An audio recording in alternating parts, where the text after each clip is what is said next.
Morning to all of you my dear students. तो welcome है आप लोग का एसआईटी फाउंडेशन क्लासेस में। मैं आज आप लोग को force and laws of motion पढ़ाने वाला हूँ, जो पार्ट 1 है क्लास 9th का फिजिक्स का। ठीक है, चलिए देखिए, आज हम फोर्स के बारे में डिस्कस करने वाले हैं। तो फोर्स के बारे में डिस्कस करने से पहले आप लोग जैसे फोर्स के बारे में पहले से पढ़े होंगे, ठीक है, फोर्स के बारे में पहले से पढ़े होंगे, ठीक है, आप लोग बचपन से फोर्स के बारे में पढ़ते आ रहे हैं। जैसे डेली लाइफ में अगर आप बात करेंगे तो विदाउट फोर्स आप क्या कर सकते हैं, किसी भी ऑब्जेक्ट को आप क्या कर सकते हैं, ना ही आप उसे रेस्ट में ला सकते हैं, ना उस बॉडी को आप क्या कर सकते हैं, मूविंग में ला सकते हैं। ठीक है, या तो किसी बॉडी को कोई बॉडी जो आपका मोशन में है तो उसकी डायरेक्शन को आप चेंज नहीं कर सकते हैं। ठीक है, चेंज नहीं कर सकते हैं, तो वहाँ पे आपका क्या होता है, एक इफोर्ट का आवश्यकता होता है। ठीक है, एक आपका इफोर्ट होता है, इफोर्ट का आवश्यकता होगा, मतलब आपको इफोर्ट करना पड़ेगा। और वो जो इफोर्ट आपका होता है, वो जो आपका प्रयास होगा, एक मस्कुलर इफोर्ट होना चाहिए। ठीक है, मस्कुलर, ठीक है, मस्कुलर इफोर्ट होना चाहिए। मस्कुलर इफोर्ट जो होता है किस फॉर्म में, आपका जो इफोर्ट होगा वो इफोर्ट आपका कैसा होना चाहिए, मस्कुलर इफोर्ट। मस्कुलर इफोर्ट जब भी अगर आप बात करेंगे तो आपका क्या हो जाएगा कि आपको उसमें मसल्स का यूज करना पड़ेगा। ठीक है, तो मसल्स का आप यूज करके क्या कर सकते हैं, उस बॉडी को आप क्या कर सकते हैं, या तो स्टॉप कर सकते हैं, या तो आप क्या कर सकते हैं, मूविंग में ला सकते हैं, या तो कोई बॉडी पहले से अगर मूविंग में है तो उसके डायरेक्शन को चेंज कर सकते हैं। तो जो आपका मस्कुलर इफोर्ट होगा वही आपका क्या है, जो कॉन्सेप्ट ऑफ आपका जो फोर्स है यही चीज़ बताता है। ठीक है, तो यहाँ देखिए, पहले हम लोग फोर्स को क्या हम यहाँ पे लिखे हैं, यहाँ पे देखिए तो इट इज़ जस्ट पुल और push, it is just pull और पुश। तो देखिए पुल और पुश जो करेगा तो ये भी आपका एक जस्ट की इफोर्ट है, और वो इफोर्ट आपका किस फॉर्म में होना चाहिए, मस्कुलर इफोर्ट होना चाहिए। आप मसल्स का यूज करके क्या कर सकते हैं, किसी बॉडी को पुल कर सकते हैं, या तो किसी बॉडी को क्या कर सकते हैं, पुश कर सकते हैं। तो फोर्स जस्ट नॉर्मली क्या हो जाएगा, आपका पुल और पुश होगा। ठीक है, तो फोर्स जस्ट आपका क्या होगा, पुल और पुश होगा। बट ये तो डेफिनेशन आपका सफिशिएंट नहीं है। ठीक है, ये डेफिनेशन फोर्स का सफिशिएंट नहीं है, बट फिर भी हम लिख दिए हैं। ठीक है, एक नॉर्मल डेफिनेशन है। देखिए, फोर्स का जो डेफिनेशन आप दे सकते हैं वो या तो आप ये दे सकते हैं या तो आप ये दे सकते हैं, दोनों का सेंस सेम ही है। चलिए, क्या है आपका, देखिए force is an external agency. देखिए, फोर्स क्या है आपका, एक एक्सटर्नल एजेंसी। एक्सटर्नल मतलब क्या हो जाएगा, आपका बाहर का। ठीक है, वो ऐसा नहीं कि इंटरनल है। तो फोर्स आपका क्या होना चाहिए, एक्सटर्नल। एक्सटर्नल मतलब क्या हो जाएगा, ये बाहरी। ठीक है, agency, force is an external agency. Agency का मतलब क्या हो जाएगा, जस्ट पुल और पुश है। ठीक है, तो फोर्स एक क्या आपका एक एक्सटर्नल एजेंसी है। एजेंसी का मतलब क्या होता है, पुल और पुश। विच चेंजेज, जो चेंज करता है, ध्यान दीजिएगा, विच चेंजेज। देखिए यहाँ पे क्या लिखा हुआ, विच चेंजेज और करके लिखा हुआ है, टेंड्स टू चेंज। देखिए, टेंड्स टू चेंज करने का मतलब ये हुआ कि चेंज करने की चेष्टा करता है। ठीक है, प्रयास करता है। क्या चीज़ प्रयास करता है, द स्टेट ऑफ रेस्ट। ठीक है, द स्टेट ऑफ रेस्ट। उसके बाद क्या है, और ऑफ यूनिफॉर्म मोशन, और क्या है आपका, direction of motion of a body. कहने का मतलब क्या हो जाएगा कि फोर्स आपका क्या है, एक एक्सटर्नल एजेंसी है। एजेंसी कहने का मतलब पुल और पुश हो गया, जो चेंज करता है, या तो चेंज करने की चेष्टा करता है, क्या चीज़, द स्टेट ऑफ रेस्ट, या तो यूनिफॉर्म मोशन, और या तो आपका direction of motion of body. मतलब कोई बॉडी अगर रेस्ट में है तो फोर्स लगा करके क्या कर सकते हैं, उस बॉडी को मोशन में ला सकते हैं। कोई बॉडी अगर आपका यूनिफॉर्म मोशन में है तो उस पर आप फोर्स लगा करके उस बॉडी को और भी आप मतलब कि उसको आप क्या कर सकते हैं, मोशन में ला सकते हैं, यानी तो उस बॉडी को आप रेस्ट में ला सकते हैं। और कोई बॉडी अगर मोशन में है तो उस बॉडी के मोशन को कोई बॉडी अगर जैसे आपका मोशन में है तो मोशन में जो बॉडी है तो वहाँ पे अगर आप फोर्स अप्लाई करेंगे तो उस बॉडी का आप डायरेक्शन भी चेंज कर सकते हैं। तो फोर्स कहने का मतलब क्या हो जाएगा, आपका एक एक्सटर्नल एजेंसी है जो चेंज करता है या टेंड्स टू चेंज करता है state of rest, uniform motion और the direction of motion of a body. ये हो गया फोर्स का डेफिनेशन। दूसरा डेफिनेशन भी आपका वही चीज़ है। ठीक है, दोनों का सेंस वही है, बस थोड़ा सा लैंग्वेज का डिफरेंस होगा। देखिए, force is an external effort. देखिए, फोर्स यहाँ भी क्या आपके पास एक एक्सटर्नल इफोर्ट है in the form of pushing. देखिए किस फॉर्म में होगा, या तो आप पुश कर सकते हैं, या तो आप पुल कर सकते हैं, या तो आप स्ट्रेच कर सकते हैं, etc। ठीक है, तो फोर्स यहाँ भी आपका क्या हो गया, एक एक्सटर्नल इफोर्ट हो गया, जिसमें आप क्या कर सकते हैं, किसी बॉडी को पुश कर सकते हैं। ठीक है, किसी बॉडी को आप पुश कर सकते हैं, किसी बॉडी को पुल कर सकते हैं, किसी बॉडी को स्ट्रेच कर सकते हैं, etc। विच में मूव ए बॉडी, जो क्या कर सकता है, किसी बॉडी को मूव करवाएगा एट रेस्ट, जो रेस्ट में है, उस बॉडी को आप मूव भी करवा सकते हैं। और स्टॉप ए मूविंग बॉडी, किसी बॉडी को जो मोशन में है तो उसको स्टॉप भी कर सकते हैं। और change the speed of a body, body के स्पीड को भी चेंज कर सकते हैं। और change the direction of moving body, या किसी बॉडी जो बॉडी मूव ऑन है, मूविंग में है, उसके डायरेक्शन को आप लोग चेंज कर सकते हैं। और भी आपका है कि change the shape and size of a body, आप क्या कर सकते हैं, फोर्स का यूज करके क्या कर सकते हैं, किसी बॉडी के शेप एंड साइज में भी आप लोग चेंजिंग ला सकते हैं। तो ये रहा दोनों फोर्स का डेफिनेशन रहा, ठीक है। तो दोनों डेफिनेशन में जो आपको सही लगे उसी का यूज करेगा, ठीक है। अब यहाँ पे देखिए नोट में क्या लिखा हुआ है, नो वन हैज़ सीन और टेस्टेड फोर्स। देखिए फोर्स कोई ऐसा नहीं है कि कोई चीज़ है जिसको कि हम लोग देख सकते हैं, या तो हम लोग क्या कर सकते हैं, टेस्ट कर सकते हैं, ठीक है। बहुत सारी चीज़ को जैसे टेस्ट किया जाता है या बहुत सारी चीज़ों को हम लोग देखते हैं, तो ना ही हम लोग यहाँ पे सीन कर सकते हैं फोर्स को, ना ही आज तक कोई देखा है, ठीक है, और ना ही कोई टेस्ट किया है, ठीक है। तो ना ही कोई देख सकता है, नो वन हैज़ सीन, कोई भी अभी तक देखा नहीं है, ना ही टेस्ट किया है फोर्स को। हाउएवर वी कैन सी और feel the effect of the force, इसके बावजूद भी हम लोग क्या कर सकते हैं, हम लोग वी कैन सीन और feel the we can see और feel the effect of the force. हम लोग क्या कर सकते हैं, हम लोग फील कर सकते हैं कि किसी बॉडी पे फोर्स जो एक्सर्ट होगा, ठीक है, किसी बॉडी पे जो फोर्स जो लगेगा तो हम लोग फील कर सकते हैं कि कितना फोर्स लगा या किस तरह का फोर्स लग रहा है, ठीक है। या हम लोग यहाँ लिखा ना, वी कैन सी और feel the effect of force, हम लोग क्या कर सकते हैं, देख सकते हैं या फील कर सकते हैं क्या चीज़, इससे जो होने वाला इफेक्ट है उसको हम लोग देख भी सकते हैं और फील भी कर सकते हैं। बट आज तक कोई फोर्स को देखा नहीं है कि कैसा है, काला है, गोरा है, ठीक है, लंबा है, मोटा है, ये सब कोई नहीं देखा है, ठीक है। कोई आज तक नहीं देखा है, ना ही इसको टेस्ट किया है कि खट्टा है, मीठा है, ठीक है, ये सब नहीं देखा है। लेकिन हम लोग क्या कर सकते हैं, किसी बॉडी पे जो फोर्स लगाएंगे तो उस फोर्स के कारण क्या होगा, उस बॉडी में क्या चेंजिंग होगा, क्या अफेक्ट होगा उस बॉडी पे, तो वो सब हम लोग फील कर सकते हैं, ठीक है। तो ये था आपका फोर्स के बारे में। चलिए इसको पहले आप लोग नोट कर लीजिए, फिर हम लोग आते हैं कि फोर्स लगा करके किसी बॉडी पे क्या सब अफेक्ट मतलब होता है, उसको हम लोग देखते हैं। चलिए इसको पहले नोट कर लीजिए। क्या है, some of the common effects of force are, देखिए some of the common effects of force are, मतलब जो आप लोग फोर्स यूज करिएगा किसी बॉडी पे तो क्या सब उसका इफेक्ट हो सकता है। तो फर्स्ट देखिए तो क्या लिखा हुआ है, ए फोर्स में move A body at rest, मतलब एक फोर्स का यूज करके हम क्या कर सकते हैं, किसी बॉडी को हम लोग क्या कर सकते हैं, मूव करवा सकते हैं रेस्ट से।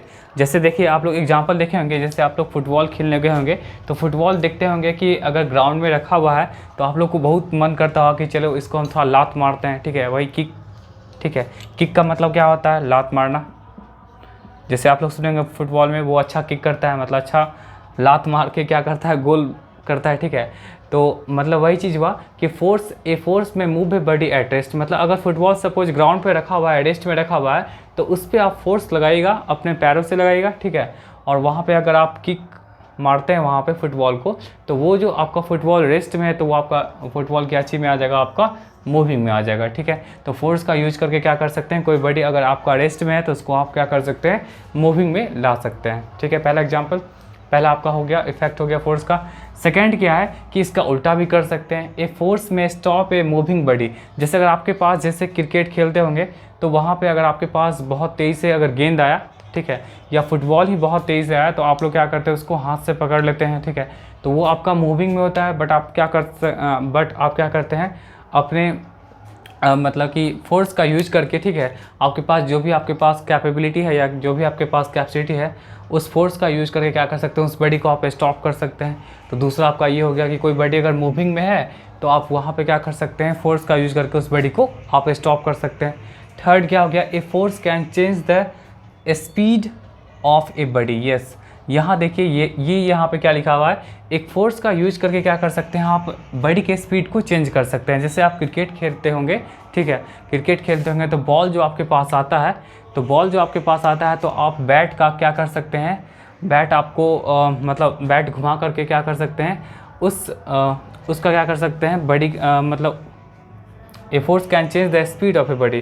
कहने का मतलब क्या हुआ कि फोर्स का यूज करके आप क्या कर सकते हैं कि बॉडी के स्पीड को आप चेंज कर सकते हैं। आप क्या कर सकते हैं, वो जो बॉल आपके पास आएगा तो उस बॉल को आप बैट से अगर ज़ोर से बैट मारते हैं तो बॉल का स्पीड क्या हो सकता है, मतलब कि जो भी बॉल इनिशियली जब बैट से कांटेक्ट नहीं था तो आफ्टर कांटेक्ट बैट का वो क्या होगा, स्पीड बढ़ भी सकता है और घट भी सकता है। वो डिपेंड करता है कि आप किस तरह से बैट का यूज कर रहे हैं, बैट को किस तरह से आप घुमा रहे हैं, ठीक है।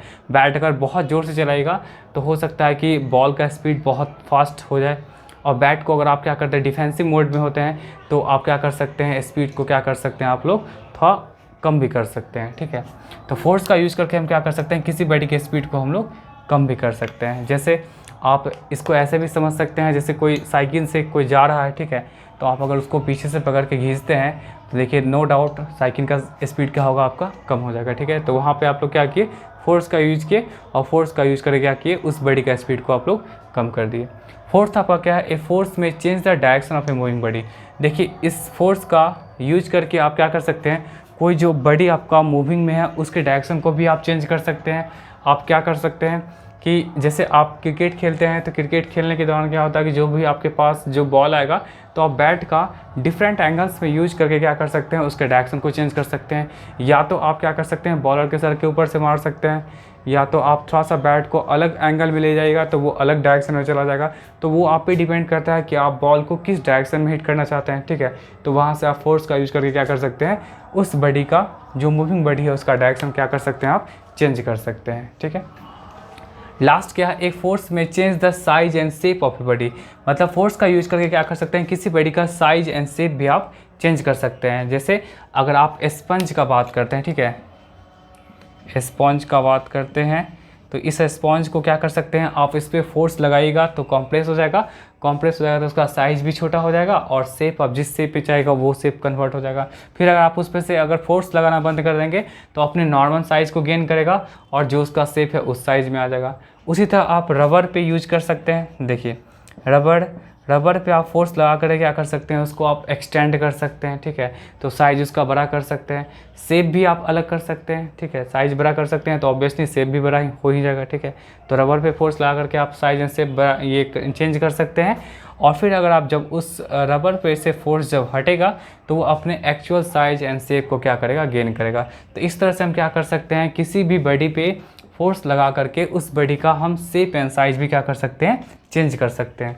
तो ये सब था, कुछ कॉमन इफेक्ट्स था जो फोर्स के कारण होता है, ठीक है। चलिए आई होप आपको समझ में आ गया होगा। चलिए नेक्स्ट हम लोग आते हैं टाइप्स ऑफ फोर्स।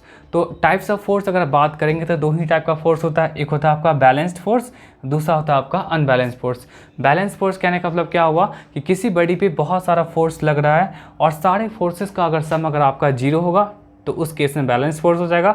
और अनबैलेंस फोर्स का मतलब क्या होता है कि वो अनबैलेंस फोर्स का मतलब एक ऐसा फोर्स जहाँ पे बहुत सारा फोर्स अगर किसी पार्टिकुलर बॉडी पे लग रहा है और सारे फोर्सेस का सम अगर 0 के इक्वल नहीं है तो वो आपका क्या हो जाएगा, अनबैलेंस। अनबैलेंस का मतलब ही होगा कि वो आपका बैलेंस नहीं होगा, ठीक है, मतलब वो 0 नहीं होगा, सारे डिफरेंट फोर्सेस का सम, ठीक है। चलिए इन दोनों को हम डिस्कस करते हैं, इसको पहले नोट कर लीजिए। नेक्स्ट आते हैं बैलेंस्ड फोर्स के बारे में, ठीक है।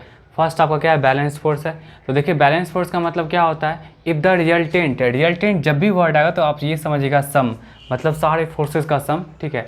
If the resultant of all the forces acting on a body, किसी पार्टिकुलर बॉडी पे अगर बहुत सारे फोर्स अगर बहुत सारे फोर्स अगर लग रहे हैं, अगर सारे फोर्सेस का सम अगर 0 हो जाएगा तो then the forces are called balance force. तब हम कह सकते हैं कि उस बॉडी पे जो फोर्स होगा वो क्या होगा, आपका एक बैलेंस फोर्स होगा। मतलब बैलेंस फोर्स का मतलब ये हुआ कि उस बॉडी को आप कुछ नहीं कर सकते हैं, बॉडी आपका क्या होगा, रेस्ट में होगा, ठीक है। वही चीज़ यहाँ पे लिखा हुआ है, the balance forces can't change the state of rest.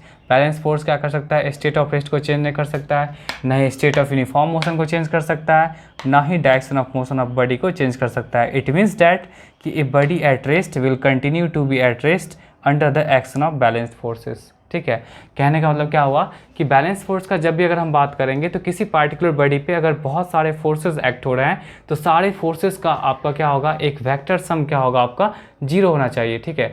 0 होगा तो वो हम कह सकते हैं कि जो फोर्स उस बॉडी पे लग रहा है, जो भी फोर्सेस लग रहा है क्या होगा, एक बैलेंस फोर्सेस होगा, ठीक है। और बैलेंस फोर्स क्या कर सकता है, कभी भी किसी बॉडी के स्टेट ऑफ चेंज में मतलब कि change of can't change the state of rest, या तो स्टेट ऑफ यूनिफॉर्म मोशन या तो डायरेक्शन ऑफ मोशन, ये सब कभी चेंज नहीं कर सकता है। मतलब कोई बॉडी अगर आपका मतलब कि रेस्ट में है तो रेस्ट में ही रहेगा, ठीक है। अगर यूनिफॉर्म मोशन में है तो यूनिफॉर्म मोशन में रहेगा, अगर ये मतलब कि यूनिफॉर्म मोशन में रहेगा, ठीक है। तो ये सब है आपका बैलेंस फोर्स में, ठीक है। अब जैसे देखिए आपके पास एक एग्जांपल है यहाँ पे, जैसे अगर आपके पास कोई ब्लॉक या बडी है, तो इस ब्लॉक या बडी पे देखिए तो एक F1 फोर्स इधर से हो रहा है, मतलब एक इधर से फोर्स F1 लग रहा है, F2 एक इधर से है, F3 एक इधर से, F4 यहाँ से, ठीक है। तो इस बडी पे 4 डिफरेंट फोर्स लग रहा है, और चारों डिफरेंट फोर्सेस का अगर सम, Fr का मतलब क्या हो जाएगा, रिजल्टेंट फोर्स, और चारों डिफरेंट फोर्सेस का सम अगर आपका 0 हो जाएगा, मतलब रिजल्टेंट फोर्स अगर आपका 0 हो जाएगा, देन द फोर्स इज आपका क्या हो जाएगा, बैलेंस फोर्स हो जाएगा, ठीक है। तो उस बडी पे जो आपका जो फोर्सेस हो रहा है वो बैलेंस फोर्स होगा, और बैलेंस फोर्स कभी भी आपका स्टेट ऑफ रेस्ट, ठीक है, state of motion, state of uniform motion या डायरेक्शन ऑफ मोशन क्या कर सकता है, आपका चेंज नहीं करवा सकता है। जो भी चेंज करवाएगा वो आपका अनबैलेंस फोर्स करवाएगा, ठीक है। तो इसको आप लोग पहले नोट करिए, फिर आते हैं हम लोग अनबैलेंस फोर्स पे। सेकेंड आपके पास क्या है, अनबैलेंस फोर्स, ठीक है। अनबैलेंस नाम से ही है कि वो बैलेंस नहीं होगा, ठीक है। चलिए, if the resultant of all forces acting on a body is not zero then the forces are called unbalance force. मतलब किसी बडी पे अगर बहुत सारे फोर्स अगर लग रहे हैं और सारे फोर्सेस का वेक्टर सम अगर क्या होगा, अगर आपका 0 के इक्वल नहीं होगा, तो उस केस में जो फोर्सेस एग्जर्ट होगा या जो फोर्स लगेगा उस बडी पे क्या होगा, आपका एक अनबैलेंस फोर्स होगा, ठीक है। अनबैलेंस फोर्स देखिए वहाँ पे क्या था कि आपका बैलेंस फोर्स के कारण किसी भी चीज़ में कोई भी चेंजिंग नहीं आ रहा था, मतलब कोई बड़ी स्टेट ऑफ रेस्ट में है तो उसी को मेंटेन कर रहा था, स्टेट ऑफ यूनिफॉर्म मोशन में उसी को मेंटेन कर रहा था, और आपका एक पार्टिकुलर डायरेक्शन था तो उसी को मेंटेन कर रहा था। बट यहाँ पे अनबैलेंस फोर्स का यूज करके क्या कर सकते हैं हम लोग, सब चीज़ को चेंज कर सकते हैं, ठीक है। The unbalance forces can change the state of rest, state of uniform motion और the direction of motion of the body.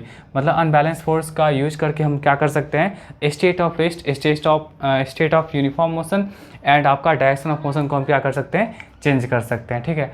जैसे देखिए अगर आपके पास कोई ब्लॉक या बडी यहाँ पे है, तो इस ब्लॉक या बडी पे यहाँ पे फिर से देखिए तो F1, F2, F3, F4 4 different forces यहाँ पे लग रहे हैं, और चारों डिफरेंट फोर्सेस का अगर वेक्टर सम अगर आपका क्या होगा, 0 के इक्वल नहीं होगा, तब कह सकते हैं कि इस बडी पे जो फोर्स एक्सर्ट हो रहा है या जो फोर्स लग रहा है वो क्या होगा, आपका एक अनबैलेंस फोर्स होगा।